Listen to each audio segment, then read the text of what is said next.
बिस्मिल्लाहिर्रहमानिर्रहीम। अस्सलाम वालेकुम। आज 30 जुलाई बरोज़ हफ्ता हम बात करेंगे शहबाज शरीफ और हमज़ा शहबाज के ख़िलाफ़ मनी लॉन्ड्रिंग केस में आज अहम समाअत हुई है और दोबारा कमर दर्द शुरू हो गया है। जैसे जैसे पंजाब का तख्त इनके हाथ से गया है वैसे वैसे बीमारी भी शिद्दत अख्तियार करती जा रही है और आज जो दरख्वास्त दायर की गई है उसमें जो बीमारियों का जिक्र किया गया है वो इंतहाई तशवीशनाक हैं और उसकी तफसील मैं आपके साथ शेयर करूँगा कि इतने मुश्किल हालात में और इतनी बीमारियों के साथ ये मुल्क और कौम की खिदमत करने में मसरूफ़ हैं और वाकई इनको खराज तहसीन पेश करना चाहिए कि इतने बीमार होकर भी ये कैसे मुल्क को कौम की खिदमत कर रहे हैं। और ये असल में जो मामला है वो है क्या, बड़ी दिलचस्प तफसीलात हैं जो मैं आज आपके साथ शेयर करने जा रहा हूँ और फिर अदालत की तरफ से और फिर FIA का जो रवैया था उसके ऊपर भी हम बात करेंगे। पहले मैं आपको बताता चलूँ कि लाहौर हाई कोर्ट में पाकिस्तान मुस्लिम लीग नून ने आज दरख्वास्त दायर कर दी है स्पीकर के इलेक्शन के ख़िलाफ़। राना मशहूद और अता तारड़ आज लाहौर हाई कोर्ट पहुँचे और उन्होंने दरख्वास्त दायर की। दरख्वास्त में ये कहा गया कि जो वोटर लिस्टों में सीरियल नंबर दी गई है उस सीरियल नंबर देने से जो सिक्रेसी है वो ख़त्म हो जाएगी। आपको याद होगा कि सेनेट के इलेक्शन के हवाले से ये सदारती जो रेफरेंस फ़ाइल किया गया था। इमरान खान के इस कौम पर बड़े एहसानात हैं, कानूनी तौर पर जो दो बड़े एहसानात हैं उसमें एक एहसान था जो पहला रेफरेंस भेजा था सेनेट इलेक्शन के हवाले से और उसमें जो ख़रीदो फ़रोख्त का रास्ता बंद किया था और अदालत ने कहा था कि सीक्रेट बैलेट होना चाहिए, लेकिन आप इसको पहली बात तो यह है कि ओपन बैलेट हो और सीक्रेट में भी निशानदेही हो सके, कम से कम पता चल सके, पहचान हो सके कि ये वोट किसका है, कोई ऐसा तरीक़ेकार। और फिर उसमें साथ ये भी कहा गया था कि जो इलेक्ट्रॉनिक डिवाइसेस हैं या जो जदीद मॉडर्न टेक्नोलॉजी है उसका इस्तेमाल किया जाए। बदकिस्मती से इलेक्शन कमीशन की बदनीयती क्योंकि अरूज पर है और इलेक्शन कमीशन सिवाय पाकिस्तान तहरीक इंसाफ को दीवार के साथ लगाने के उसका कोई और काम नहीं है। और सुप्रीम कोर्ट ऑफ पाकिस्तान के जो अहकामात हैं 3 साल हो गए आज तक उन अहकामात पर अमल दरामद नहीं किया। एक EVM का मामला था, EVM में भी पाकिस्तान तहरीक इंसाफ की हुकूमत ने कानून बना दिया और ये सिर्फ़ और सिर्फ उस कानून में पाकिस्तान तहरीक इंसाफ की हुकूमत की टांगें खींचने में लगे रहे। EVM के कानून पर कोई काम ना किया और EVM को इन्होंने कहा कि ये काबिल अमल नहीं है। उसके बाद फिर इनकी अपनी हुकूमत आ गई और उसमें इन्होंने EVM का कानून ख़त्म कर दिया जो अब सुप्रीम कोर्ट ऑफ पाकिस्तान में मामला पेंडिंग पड़ा है। अब मामला इस वजह से भी अहम है कि जो स्पीकर का इलेक्शन है ये भी वैसे ही है जैसे सेनेट का इलेक्शन है, जो चेयरमैन सेनेट का जैसे इलेक्शन था। यहाँ भी सीक्रेट बैलेट होता है, लेकिन जो स्पीकर है जब पंजाब असम्बली क्योंकि इसका इलेक्शन करवाती है और इसमें जो पैनल ऑफ चेयरमैन थे उनकी तरफ से ये इलेक्शन वो बतौर प्रिजाइडिंग अफसर थे और वो इलेक्शन कंटेस्ट करवा रहे थे।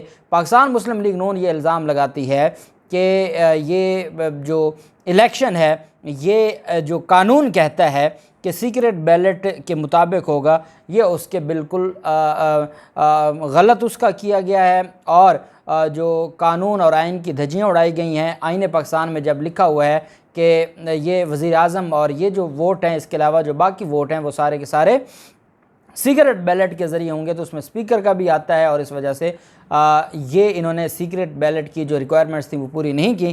तो लाहौर हाई कोर्ट से इस्तदा की है कि स्पीकर का जो इलेक्शन है उसको कलअदम करार दिया जाए। अब ये सीक्रेट बैलेट किस वजह से कह रहे हैं कि नंबर इनके पूरे थे। अब अदालत इनसे पूछ ले कि चलें बात तो तब हो ना कि आपके वोट किसी और को पड़े हों और आपको कोई इसकी परेशानी हो। आपके 179 थे, 179 में से 175 आपको पड़ गए, 4 आपके मुस्तरद हो गए, आपके वोट तो आपको पूरे पड़े हैं। तो आपको क्या लगा कि वो सीक्रेट था या नहीं था? इसका मतलब ये है कि आपने ख़रीदो फ़रोख्त की हुई थी, लोटे आपने ख़रीदे हुए थे, लेकिन आपको मौका नहीं मिला कि आप उनसे वोट अपने हक़ में डलवा सकते। आपने पहले बैलेट पेपर उठाए, आपने बदमाशी की, आपने रजिस्टर उठाए, आपने वहाँ पर सेक्रेटरी असम्बली पर धावा बोला, उस पर आपने हाथापाई की और जब कुछ ना मिला अब आप लाहौर हाई कोर्ट आ गए हैं। और एक बात मैं आपको बता दूं, जैसे चेयरमैन सेनेट का इलेक्शन हुआ था और उसको चैलेंज किया था यूसुफ रज़ा गिलानी ने और 2 फैसले यूसुफ रज़ा गिलानी के ख़िलाफ़ है और जिसमें यह कहा गया कि जो प्रिजाइडिंग अफसर था सेनेट इलेक्शन का वो जो उसकी तरफ से रूलिंग आ गई है वही दुरुस्त है।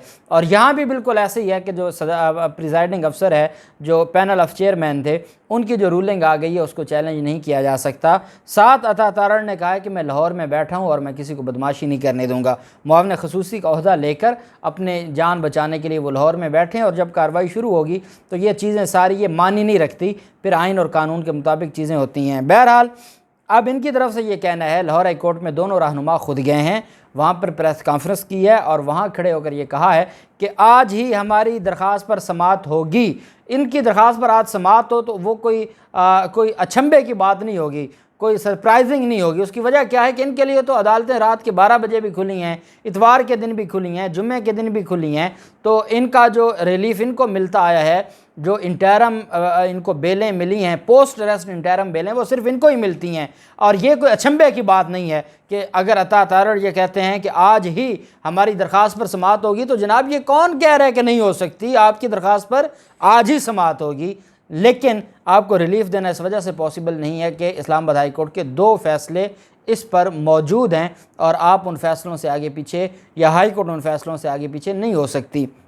दूसरी अहम बात यह है कि ये इनकी तरफ से अता तारड़ एंड कंपनी की तरफ से ये कहा गया है कि हम रात को नहीं दरखास्तें लेकर आए, हम दिन के उजाले में लेकर आए हैं। तो अब ये रात को दरखास्तें लेकर आने वाले अगर आज ऐसी बातें करें, और आपको तो दरखास्तें देने की वक्त था, अरूज की बात है, वक्त था कि आपको तो दरखास्तें देने की ज़रूरत ही नहीं पड़ती थी, और आपकी तो बग़ैर दरखास्तों के अदालतें खुल जाती थीं, लाइटें ऑन हो जाती थीं और वहाँ पर अमला पहुँचना शुरू हो जाता था, मीडिया पर ख़बर आती थी फ़लाँ जज साहब घर से निकल पड़े हैं, फ़लाँ जज साहब घर से निकल पड़े हैं। तो ये माजी में हमने देखा है। तो अब आपको देखते हैं कि इनकी दरख्वास्त पर क्या समाअत होती है, और जो भी उसकी तफसीलात होंगी वो मैं आपके साथ शेयर करूँगा। हम बात कर लेते हैं हमज़ा शहबाज और शहबाज शरीफ के ख़िलाफ़ जो 16 अरब रुपए की मनी लॉन्ड्रिंग का केस है, उस पर आज समाअत हुई। जज एजाज़ हसन आवान साहब हैं, ये स्पेशल सेंट्रल कोर्ट है FIA की, उसमें इनकी समाअत हुई। आज फ़र्द जुर्म आयद होना था। फ़र्द जुर्म आयद होने के लिए आज मुलज़मान ने पहुँचना था। एक मुलज़िम जो मरकज़ी मुलज़िम है शहबाज शरीफ, वो इस्लामाबाद बैठा है, जबकि दूसरे जो मुलज़िम है हमज़ा शहबाज, वो घर पर थे। जैसे ही समाअत शुरू हुई तो अमजद परवेज़ साहब रोस्ट्रम पर आ गए। FIA प्रोसिक्यूटर भी अदालत में मौजूद थे, और आप जानते हैं FIA प्रोसिक्यूटर को जो पाकिस्तान मुस्लिम लीग नून के जो सेनेटर हैं और वज़ीर कानून है आज़म नज़ीर तारड़ साहब, उनके चैम्बर फ़ेलो हैं और उनके चैम्बर से हैं, उनके जूनियर्स में से हैं, वो भी मौजूद थे। अदालत में एक दरख्वास्त दी गई, और पहले मैं आपको वो दिलचस्प दरख्वास्त बताना चाहूँगा। ये हमज़ा शहबाज की तरफ से दरख्वास्त दी गई, और हमज़ा शहबाज की तरफ से ये दरख्वास्त दी गई और ये कहा गया कि हमज़ा शहबाज की जो तबीयत है वो इंतहाई ख़राब है, उनकी जो कमर दर्द है वो शदीद हो गया है। पैरा नंबर 3 कहता है कि जो उनकी कमर दर्द है वो शदीद हो गई है और वो बेहतर फ़ील नहीं कर रहा है, और हत्ता कि वो मूव ही नहीं कर सकते, वो एक कदम भी नहीं उठ सकते, इस हद तक ये तकलीफ़ हुई है। अगला पैरा नंबर 4 है, उसमें वो कहते हैं कि that the applicant is suffering problem for more than a decade, कि ये जो प्रॉब्लम है वो एक डेकेड, मतलब क्या कि 10 सालों के करीब से वो ये इस प्रॉब्लम का शिकार है। इसी प्रॉब्लम के साथ वो बाहर आते जाते भी हैं, इसी प्रॉब्लम के साथ वो 3 माह ज़बरदस्ती के वज़ीर आला भी रहे, और अब इस प्रॉब्लम के साथ वो जेल भी काटा है। कहते हैं ये तकरीबन एक डेकेड से ये मामला है, और आज ऐसा हुआ, it was early morning today, ये आज सुबह सवेरे की बात है 30/7/2022 की, जब एप्लीकांट ने उसको बड़ी शदीद किस्म की पेन हुई, कमर दर्द हुआ, और उसमें फिर डॉक्टर्स आए और हालत ये थी not even able to move from his bed, कि अपने बेड से भी नहीं हिल सकते थे। अल्लाह पाक उनको सेहत दे। कहते हैं कि इतनी शदीद कमर दर्द थी कि अपने बेड से भी नहीं हिल सकते थे। फिर आगे कहते हैं कि डॉक्टरों ने थारो एग्ज़ामिनेशन किया और एडवाइस की कि for complete bed rest for 5 days, 5 दिनों का उन्होंने कहा कि आपने बिस्तर से नहीं उठना, और 5 दिनों का कंप्लीट बेड रेस्ट कहा है।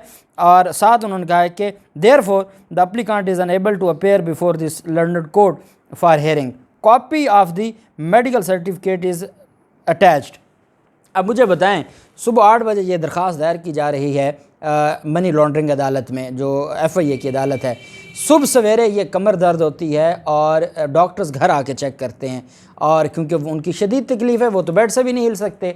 अब डॉक्टर्स आते हैं और वो सुबह सवेरे उनका चेकअप भी करते हैं और मेडिकल सर्टिफिकेट भी बन जाता है। घर बैठे बेड के ऊपर सारा कुछ हो रहा है कि वो डॉक्टर्स भी आ गया, चेकअप भी हो गया। कहते हैं कि 30/7, आज 30 है, 30/7/2022 को ये शदीद तकलीफ़ हुई। सुबह सवेरे डॉक्टर्स आए और उन्होंने 5 दिन आराम का कहा, मेडिकल जनाब साथ हमने लगा दिया है। इतना तेज़ जो मेडिकल बना है और इतना तेज़ तरीन जो सेहत का निज़ाम है, अल्लाह करे पाकिस्तान में भी ऐसा आ जाए। और मैं समझता हूँ कि जितना इन हमारे जो ये सियासतदान हैं और ये शरीफ ख़ानदान है, इतना तेज़ तरीन सेहत, जैसे इंसाफ इनको तेज़ तरीन मिलता है, तेज़ तरीन सेहत का जो निज़ाम इनके लिए है, तो ये ऐसे ही धक्के खा रहे हैं। लंदन में जाते हैं और कहते हैं हम बीमार हो गए। आपके लिए तो लंदन में तो आपको 3 साल से कोई डॉक्टर नहीं मिला, आप तो एक दिन हॉस्पिटल नहीं गए, किसी ने आपका चेकअप नहीं किया, कोई ऑपरेशन, कोई सर्जरी नहीं हुई। यहाँ तो सुबह सवेरे 8 बजे अदालत में दरख्वास्त दायर की जाती है और उसमें साथ मेडिकल भी लग जाता है। बहरहाल, जो दूसरी तरफ हमज़ा शहबाज शरीफ की तरफ से अदालत में ये इस्तदा की जाती है कि शहबाज शरीफ इस्लामाबाद थे और बायर वो आ नहीं सकते थे, और वो कल नहीं आ सकते थे ना, आज ही आना था सुबह सवेरे और बायर आना था, लेकिन वो आ नहीं सकते क्योंकि मौसम ठीक नहीं है। और अब आप देखें कि अगर वो स्पेशल त्यारे पर या हेलीकॉप्टर के ज़रिए आते तो ये एक पेशी कौम को कितने लाखों में पड़ती, और कौम को फ़ायदे कोई नहीं है इन पेशियों का, हमें पैसे ही लगने थे। तो कहते हैं जी कि वो उन्होंने आना था, वो नहीं आ सके मौसम की ख़राबी की वजह से। दूसरा ये है कि वो गाड़ी पे नहीं सफ़र कर सकते थे, उनको भी कमर की तकलीफ़ है बड़ी शदीद किस्म की, और वो गाड़ी में सफ़र करते तो फिर उनके लिए मामलात ख़राब हो जाते, इस वजह से वो गाड़ी में नहीं है। और अब गुजारिश ये है कि उनकी भी हाज़री माफ़ी की हम इस्तदा करते हैं। जो मकसूद चपड़ासी के डेथ सर्टिफिकेट अदालत में जमा करवाए गए, उनकी तस्दीक कर दी FIA ने कि हमने तस्दीक कर ली, इनकी डेथ हो गई है। सलमान शहबाज के असासों की तफसीलात, कुछ असासों की तफसीलात बदनीयत FIA ने आज जमा करवा दी है, कुछ की कहा है कि जी बाद में करवाएंगे और हमें टाइम दिया जाए। और साथ अदालत में FIA प्रोसिक्यूटर ने कहा है कि शहबाज शरीफ की हद तक हमें हाज़री माफ़ी में कोई एतराज़ नहीं है। अदालत ने कहा जब इन मुलज़मान की ज़मानतें पेंडिंग थी तब तो ये रोज़ आते थे, अब ज़मानत इनकी जैसे कन्फर्म हुई है तो ये जो दरख्वास्तें आना शुरू हो गई हैं। बहरहाल, क्योंकि अगस्त का महीना छुट्टियां हैं, अदालत ने 7 सितंबर के लिए फ़र्द जुर्म के लिए मुलज़मान को तलब कर लिया है। देखते हैं क्या होता है, जो भी तफसीलात होंगी आपके साथ शेयर करते रहेंगे। अल्लाह पाक पाकिस्तान का हमें नासिर हो। बहुत शुक्रिया। अल्लाह हाफ़िज़। पाकिस्तान ज़िंदाबाद।